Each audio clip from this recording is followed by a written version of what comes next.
బాహుబలి 1, బాహుబలి 2 పేరుతో రాజమౌళి రిలీజ్ చేసిన సిరీస్ సినిమాలు ఎంత పెద్ద హిట్ అయ్యాయో ప్రత్యేకంగా చెప్పాల్సిన అవసరం లేదు. బాహుబలి ఫస్ట్ పార్ట్ 650 కోట్లు రాబట్టగా సెకండ్ పార్ట్ 1800 కోట్లకు పైగా వసూలు చేసి ఇండియన్ సినిమా దగ్గర చరిత్ర సృష్టించింది. ఈ సినిమా క్రియేట్ చేసిన రికార్డులు ఇప్పటికీ ఎవరు టచ్ చేయలేకపోయారంటే బాహుబలి రేంజ్ ఏంటో అర్థం చేసుకోవచ్చు. అయితే మొదటి భాగం రిలీజ్ అయ్యి 10 ఏళ్లు పూర్తయిన నేపథ్యంలో ఈ సినిమాని రిలీజ్ చేశారు.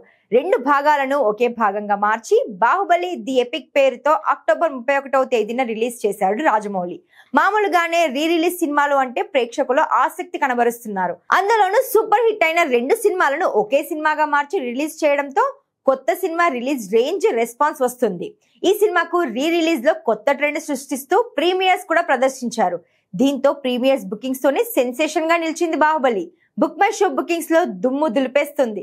ఇప్పటికే ప్రీ సేల్స్ పరంగా 3 లక్షలకు పైగా టికెట్లు అమ్ముడయ్యాయని సమాచారం. కేవలం అక్టోబర్ 31 రోజే 1 లక్ష టికెట్లు సేల్ అయ్యాయని ఇండస్ట్రీ వర్గాలు చెబుతున్నాయి. రిలీజ్ సినిమాకి ఇంత భారీ డిమాండ్ రావడం అరుదు. దీంతో ఫస్ట్ డే ఈ సినిమాకు ఊహించని ఓపెనింగ్స్ ఉంటాయని అంచనా వేస్తున్నారు. ట్రేడ్ వర్గాల ప్రిడిక్షన్ ప్రకారం మొదటి రోజు బాహుబలి ది ఎపిక్ ఈజీగా 20 కోట్లకు పైగా ఓపెనింగ్ సాధిస్తుందని అంటున్నారు.